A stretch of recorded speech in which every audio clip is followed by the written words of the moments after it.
Juliana morreu pegando todo mundo de surpresa. Nós da família ficamos muito emocionados quando em seu funeral, Adriana Ramos, amiga e colega de militância, leu um poema assinado por tantos e tantas que no sertão vivem e tiveram a honra de conhecer Juliana Santilli. Decidimos descobrir quem eram essas pessoas que partilhavam da nossa mesma dor. Embarcamos numa viagem sem volta. Intuímos que essa história daria um filme. Tudo começa no fim da ditadura militar, quando a população civil recomeça a se organizar no Brasil. Juliana, por orientação do seu pai, o advogado Pedro Servo, passa no vestibular para o curso de Direito na UFRJ e se decepciona com as perspectivas profissionais que se lhe apresentam. O que fascinava Juliana era o entusiasmo com que a sociedade civil começava a exercer a prática da expressão democrática no Brasil. Tão logo se gradua bacharel em Direito, a fim de ampliar seus horizontes, Juliana faz uma especialização em jornalismo e vai trabalhar na cobertura do noticiário internacional da Folha de São Paulo. A voz de líderes populares, seringueiros extrativistas, se faz ouvir. A originalidade da luta dos povos da floresta chama a atenção do mundo e de Juliana. Eu acho que a gente tinha até aquele momento um vácuo conceitual, porque na luta tradicional pela reforma agrária você luta pela terra. Os seringueiros lutavam pelas castanheiras, pelas seringueiras. E a defesa do meio ambiente era muito vista como defesa da ecologia. Não é? Você ser ambientalista, muitas vezes pressupunha uma completa asepsia da presença humana nos espaços que deveriam ser protegidos. E o Chico Mendes surge dizendo que boa parte da preservação que acontecia tinha sido feita em função da presença dos índios e das outras comunidades tradicionais, e de que não era justo de que essas pessoas fossem desterritorializadas para poder preservar. A luta que integrava a defesa do meio ambiente com a ideia de justiça social vem da resistência de índios e principalmente seringueiros na Aliança dos Povos na Floresta, protagonizadas pelo Ailton Krenar, pelo Chico Mendes, por Osmarina Manso, por uma série de lideranças daquela época, Raimundo de Barros, não é? E no bojo de tudo isso se criou esse conceito de socioambientalismo. O socioambientalismo é uma categoria vivenciada na prática no Brasil, teorizada, formulada igualmente no Brasil e que ganhou força e reconhecimento fora do Brasil. Juliana comemora de longe as bases dos novos direitos socioambientais, o que se inscreve na Constituição de 1988. Já havia, no período republicano, referências aos direitos dos índios na Constituição.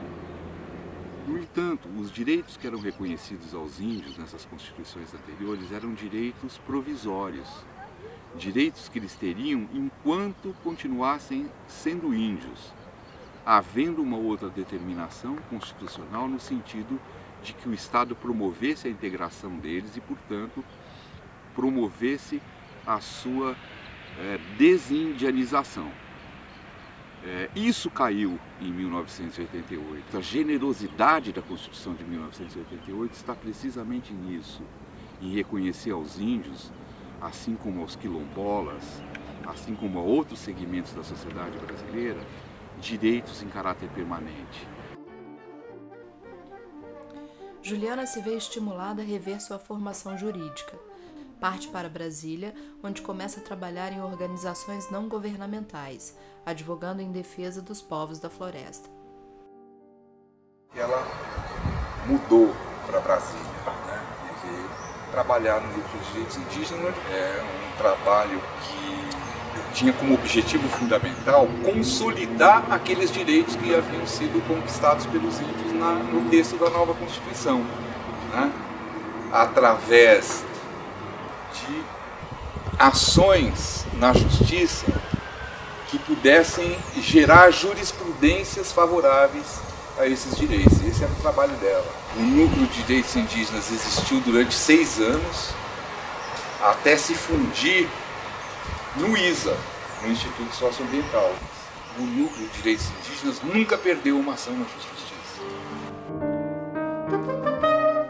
Em Brasília, Juliana se casa com Márcio e com a causa socioambiental. Eu conheci a Juliana Santilli em 1998. Nós fizemos um curso aqui na Embrapa sobre etnobotânica. Era um curso internacional, eram recursos internacionais, e eu, por causa da leitura que a gente tinha dos artigos, a gente convidou ela para uma palestra. Eu imaginava uma Juliana mais velha, porque ela escrevia artigos com muito embasamento. Eu imaginava uma outra pessoa. De repente, para o carro na frente ali da Embrapa, da Recursos Genéticos e Biotecnologia, sai aquela mulher linda e ela entra no auditório e a palestra dela, todo mundo sentado, gente da América Latina toda. E ela falou, eu estou na Embrapa para denunciar a Embrapa para os países da América Latina. E começou a comentar sobre um evento que estava acontecendo com mandioca, de venda de material, inclusive altos negócios feitos com a China, sem que reconhecimento do conhecimento tradicional dos agricultores da Amazônia e dos indígenas da Amazônia. Normalmente o vegetal armazena energia na forma de amido e os animais armazenam na forma de glicogênio. Nesse caso, essa mandioca é dos poucos vegetais que armazena na forma de glicogênio. E isso dá um composto muito especial para você fazer papinha de bebê, por exemplo, um alimento que as índias já usavam para esse fim. Por quê? Porque ele tem substâncias do leite materno nessa mandioca. E aí o que acontece? Essa pessoa da Embrapa descobriu isso, graças, e ele reconhece isso nos artigos, ao conhecimento dos indígenas, mas não distribuiu benefícios, ele não repartiu os benefícios dessa. E isso saiu no jornal, que ele tinha conseguido fazer o acordo com a China e ela estava vindo aqui para denunciar isso. Juliana chegou como um raio de luz, fez a denúncia e foi embora. Em 1997, passa no concurso e toma posse como promotora de justiça da carreira do Ministério Público do Distrito Federal e Territórios, a fim de semear os novos direitos socioambientais no âmbito do Poder Judiciário. Juliana, a biopirataria é crime? Não, no Brasil ainda não é um crime, né? Há um projeto de lei em tramitação no Congresso Nacional que pretende transformar a biopirataria num crime. Entretanto, os atos de biopirataria, digamos assim, já são punidos com sanções administrativas. Há um desequilíbrio porque a biodiversidade está majoritariamente concentrada nos países do Sul. E, por um outro lado, as patentes sobre a biotecnologia, que é a tecnologia que utiliza os recursos da biodiversidade como matéria-prima, está concentrada principalmente nos países do Norte. Eu acho que você tem que não apenas ter ações de repressão, mas também capacitar os seus pesquisadores, as suas instituições para desenvolver projetos de pesquisa com os recursos da biodiversidade brasileira, estimular empresas brasileiras a trabalhar com a biodiversidade brasileira, enfim. Tanto a Vandana Shiva quanto a Juliana Santilli deram um suporte muito grande para que pudéssemos pensar uma lei que protegia os conhecimentos tradicionais associados aos recursos naturais das populações, que garantia autonomia em relação aos seus saberes e aos seus recursos,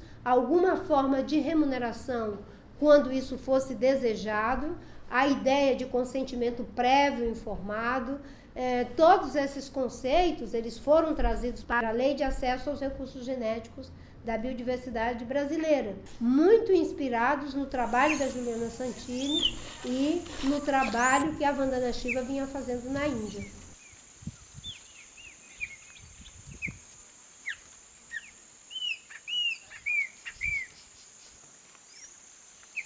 Juliana se embrenha nas florestas, sertões, caatingas, ensinando comunidades tradicionais quais são seus direitos e deveres como guardiões das reservas e de suas espécies.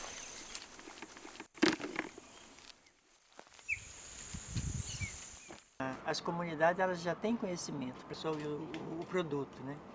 Então, quando a empresa quer ter acesso a esse conhecimento, aí ela tem que pagar por isso.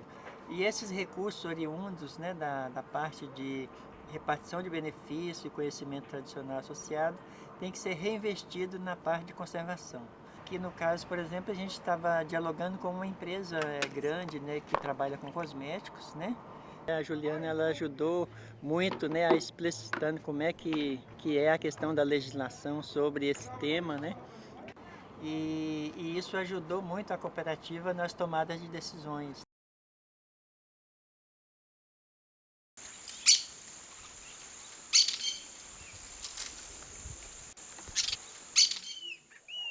Ela deixou por nós muita saudade, deixou um histórico de trabalho muito importante aqui na região. O que me chamou muita atenção é que, quando ela iniciou o trabalho dela na área do direito indígena, existiam vários juristas trabalhando com isso, né? Ela fazia parte de um grupo, né, mais amplo.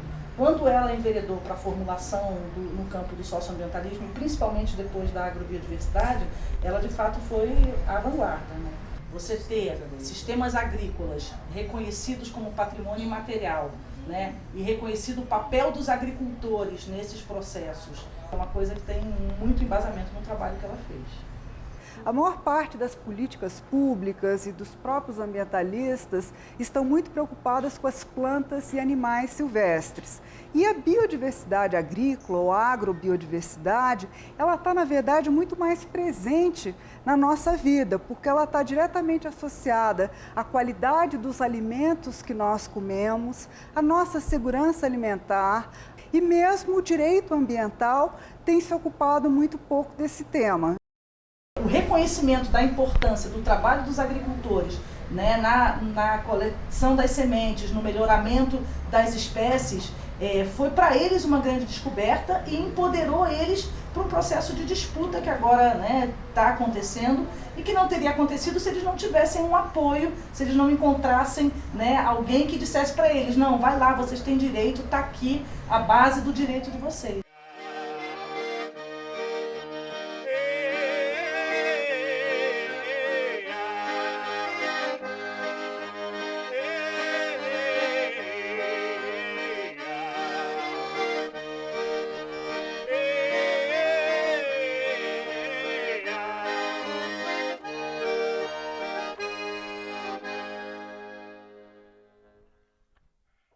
Na verdade, eu comecei com 7 anos, quando eu fiz a minha primeira roça, né? Meu avô guardava a semente. E é que a gente aprendeu, né? Esse trabalho de estar melhorando a semente, de estar guardando todos os anos. E meu avô sempre foi uma pessoa também que não usava produto químico, né? O nosso sistema é um sistema agroecológico. Então, algumas plantas que a gente tem, umas são repelentes, outras são alimento para os insetos, outros são alimento para os passarinhos, para os bichos. E aí, quando foi na década de 70, começou um plantio forte de algodão. E com isso, muitas pessoas acabaram perdendo muitas das variedades que existiam aqui na nossa região, de feijão, de milho, de abóbora. A monocultura do algodão foi uma monocultura de desastres. O que acabou com isso foi a chegada do chamado bicudo. E o algodão já não estava conseguindo produzir. E com isso, muitas pessoas ficaram endividadas no banco, que acabaram perdendo as suas terras também. E graças a Deus, né, a minha família não entrou nesse sistema. O agricultor independente, ele tem que ter a semente dele. Se ele não tiver, ele não é independente. Ele pode ter dinheiro, que ele não é independente. Porque todo ano ele tem que comprar. E é caro. Que a semente melhorada que eles falam, mas para nós é piorada, porque você planta uma vez, ela não consegue produzir na segunda vez, terceira vez, vai só piorando, então. Você já ouviu falar de semente de chia ou conhece? Irmão, claro, estava R$80 o quilo quando eu comprei para plantar aqui. Isso daqui é um tipo de feijão, isso se chama mucuna, uma região da Bahia. Esse amaranto mesmo, isso aqui é novo, é a segunda vez que eu planto dele. Um pé desse aí dá para plantar um hectare de roça. Essas batatas antigas que o pessoal já planta ainda. É ótima, ela é muito boa, muito saborosa e produz, é fácil de produzir. Porque isso aqui não é coisa nova, é coisa dos avós, já plantava. É centenas de anos que vem plantando, então a gente planta ela aqui. Ó. Mas a gente tem uma dificuldade de entrar muito grande para chegar no mercado, porque toda a agricultura familiar a gente sabe disso. Então a dificuldade que a gente tem de estar no mercado, de estar produzindo e de estar vendendo. Então ela ajudou muita gente nesse sentido. Aqui a região teve ano que a produção girou em torno de 40 toneladas de semente crioula. A gente viu que ela nos ajudou muito, porque a semente nossa não era valorizada, né? E ela foi uma pessoa muito importante, assim, de fato, para a nossa vida quanto agricultor, né? E para mim, enquanto mulher também, que assim, eu sempre me espelhei em mulheres fortes. E assim, eu conheci ela de muitos encontros, né? Mas assim, de fato, teve algumas histórias que foram mais marcantes assim na vida da gente, né? Já tinha anos que a gente estava fazendo uma discussão, né, com a Embrapa na época, que era para fazer, né, um contrato de armazenar as nossas sementes dos agricultores familiares, para a gente ter um espaço também. Já que lá na Embrapa é um espaço público, é um espaço nosso, a gente também queria ocupar esse espaço, né? E nós fomos para Brasília, né, discutir esse contrato lá com a Embrapa, né? Como é que a gente podia usar esse espaço da Embrapa. E ela o tempo inteiro com muito cuidado com a gente, né? Olha, vem cá, meninos, vem cá, Lô, vem aqui, seu Cristovino, seu Acílio na época, né? Vem aqui, que a gente precisa conversar particular. Então a gente saía de lá e ela cochichava no nosso ouvido e falava, olha, precisa ter cuidado porque isso aqui é fragilidade, porque isso aqui fragiliza o processo. Olha, tem que ser um caixa preta, ela orientava a gente. Olha, aqui na Embrapa, os agricultores tipo vocês precisam ter um caixa preta, só vocês têm acesso. Essa é a maior riqueza que vocês têm. Então, foi umas palavras que, para nós, agricultor, foi muito forte, né?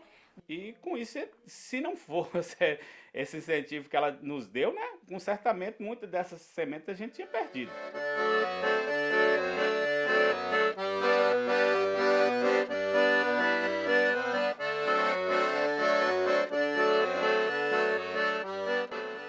Nos últimos 100 anos, os agricultores perderam entre 90% e 95% das suas variedades, o que compromete a nossa segurança alimentar. E a maior parte das pessoas não faz uma relação entre aquilo que a gente come e os modelos agrícolas hegemônicos. O modelo hegemônico de monocultura com uso excessivo de agrotóxicos, com uma enorme concentração fundiária, tende também a marginalizar os agricultores familiares, a promover a exclusão social, não apenas traz problemas de natureza ambiental, mas problemas de natureza social também. Então, o consumidor precisa se dar conta de que o ato de consumo é uma opção política. Eu fui contratada pelo IFAM para promover umas ações voltadas para a salvaguarda do modo artesanal de fazer queijo de Minas. E havia uma denúncia séria de um movimento de apreensões sucessivas no interior de Santa Catarina contra produtos artesanais, tradicionais, das colônias, produtos todos, os queijos incluídos. E a gente fez contato com a Juliana, se ela poderia ir lá encontrar com a gente. Ela disse, eu posso. Ela se sentou conosco e nos orientou o que nós devíamos fazer. Isso resultou numa moção de defesa da cultura alimentar tradicional de Santa Catarina. Juliana descobre lacunas em nossa legislação referente aos direitos fundamentais do cidadão. Então volta à academia, faz um mestrado na UNB, orientada por ela Vieco, e um doutorado na PUC do Paraná, orientada por Carlos Frederico Marés Filho. Suas teses são publicadas e viram referência em todo o mundo. Sua tese de doutorado, Agrobiodiversidade e Direitos dos Agricultores, é distribuída pelo MEC a todas as bibliotecas de escolas de ensino médio no Brasil. Destacamos o rompimento dos novos direitos socioambientais com os paradigmas da dogmática jurídica tradicional, contaminada pelo excessivo apego ao formalismo, pela falsa neutralidade política e científica e pela excessiva ênfase nos direitos individuais, de conteúdo patrimonial e contratualista. Esses novos direitos, conquistados a partir de lutas sociopolíticas democráticas, têm natureza emancipatória, pluralista e indivisível, e impõem novos desafios à ciência jurídica. A agrobiodiversidade ou a biodiversidade agrícola, ela não é tutelada por nenhuma lei específica. Então avançou-se muito na proteção jurídica da biodiversidade silvestre, mas muito pouco na proteção da diversidade de plantas cultivadas pelo homem e de agroecossistemas. Então no livro eu proponho alguns instrumentos jurídicos novos que poderiam ser úteis para valorizar a conservação e uma utilização mais sustentável da agrobiodiversidade. Então, eu falo das indicações geográficas, que são um instrumento jurídico pouco utilizado no Brasil, que tenta agregar valor ambiental e valor social aos produtos da biodiversidade, pode ser usado com essa finalidade. Eu falo também dos instrumentos de proteção ao patrimônio cultural e como eles podem ser usados para tutelar a agrobiodiversidade e a diversidade sociocultural associada, ou seja, os saberes, as práticas, os agroecossistemas locais desenvolvidos pelos agricultores. Então, o livro centra-se principalmente numa análise de como os instrumentos jurídicos podem ser úteis para a conservação da agrobiodiversidade. Claro que o que a gente vai fazer sem a Juliana é uma questão que se coloca de verdade. Ela não é uma questão retórica. Mas existe uma outra coisa, uma outra característica da Juliana que vale a pena dizer. A Juliana formou muita gente. A Juliana deu muitas aulas, deu muitos cursos. Quer dizer, a gente tem muitos filhotes da Juliana por aí. Eu fui para lá fazer mestrado em desenvolvimento sustentável junto a povos e comunidades tradicionais, muito inspirado na luta e militância dela e o valor que ela dá para mim. E ela vem ajudar, colaborar com toda disposição, de forma gratuita, espontânea mesmo. Quando ela chegava junto aos agricultores, a gente sentia uma presença forte, acolhedora e essa sensibilidade e empatia que ela tinha a qualquer direito negado. Então foi essa a trajetória intelectual dela, né? Como uma pessoa que tinha o seu foco não na biodiversidade em si, ou na agrobiodiversidade em si, né? Mas na questão dos direitos relacionados a essa biodiversidade, né? Dos direitos das pessoas, dos direitos dos produtores, né? Fez com ela se aproximar das demandas daquelas populações mais vulneráveis ao impacto dessa lógica meio perversa e restritiva do mercado. Quando ela pensa na agrobiodiversidade, os direitos dos agricultores, quando ela linka isso com o que acontece na hora do consumo e tudo mais, ela estava completamente ligada de que a gente está falando aí de poder e da concentração de poder, porque o que acontece quando a Bayer compra a Monsanto, que é a maior empresa de sementes do mundo, que a Juliana tinha muita clareza sobre isso, né? Então hoje aqui na região do Riacho dos Machados, a gente tem uma grande briga de enfrentamento contra uma empresa, né, que nem é brasileira, a Carpacho, que é mineração de ouro. Hoje a empresa ela gasta em torno 2 milhões de litros de água por dia. 2 milhões de litros de água por dia. Então, para uma região que é semiárida, que não tem água nem para beber, a gente hoje usa nessa cisterna de reaproveitamento de água de chuva, sendo que, né, tem um desperdício d'água. Ela me falou assim, Lô, imagina 300 mil litros de água por hora, transformado nesse município em água para produzir, que riqueza que um município desse não tinha, né? E é coisa que fica marretando na cabeça da gente que pensa numa vida diferente, né? Numa sobrevivência diferente.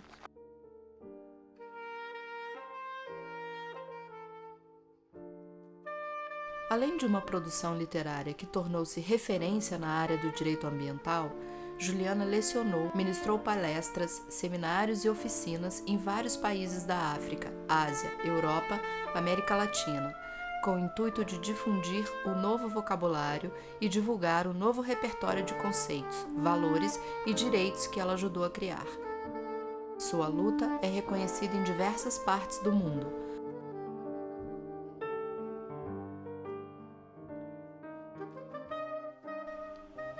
Juliana Santilli esteve no sertão e nunca mais se foi. Com ela aprendemos os valores imensuráveis que se escondem no germe de uma semente. Com ela, a agricultura deixou o singular e saltou ao plural, mesmo mantendo sua singularidade. Sua diversidade nunca se fez só, pois sempre havia um povo, uma comunidade, uma família, uma agricultora ou um agricultor se fazendo juntos. Juliana se apoiou na delicadeza de uma semente que se escondia sob um simples grão e nos desvendou os complexos subterrâneos jurídicos de tentativa de aprisionamento daquilo que, por natureza, se fez por ser livre. Com ela, ousamos trilhar os caminhos inseguros, pantanosos, onde os direitos dos agricultores se chocavam com os poderosos interesses das corporações. Com Juliana Santilli, os sertanejos do norte de Minas e do Vale do Jequitinhonha se descobriram participantes de um mundo muito maior do que podíamos supor, pois, como ela mesma nos disse, são imbricados os patrimônios genético e cultural presentes no planeta. Foi nessas ousadias que Juliana aportou nos corações de tantos e tantas que no sertão vivem, que do sertão vivem. Juliana esteve no sertão e nunca mais se foi, pois as sementes que por aqui espalhou frutificaram, e seguem todas em seu mundo encantado. Juliana esteve na aldeia e nunca mais se foi. Juliana esteve na floresta e nunca mais se foi. Juliana esteve onde esteve e ficou para sempre. Leva o carinho e o reconhecimento de centenas e centenas de pessoas, famílias e comunidades que tiveram a honra de conhecer Juliana Santilli. Eu tive a honra de conhecer Juliana Santilli. E eu tenho o prazer de ser Lourdes, caxingueira do norte de Minas, de ter conhecido essa pessoa.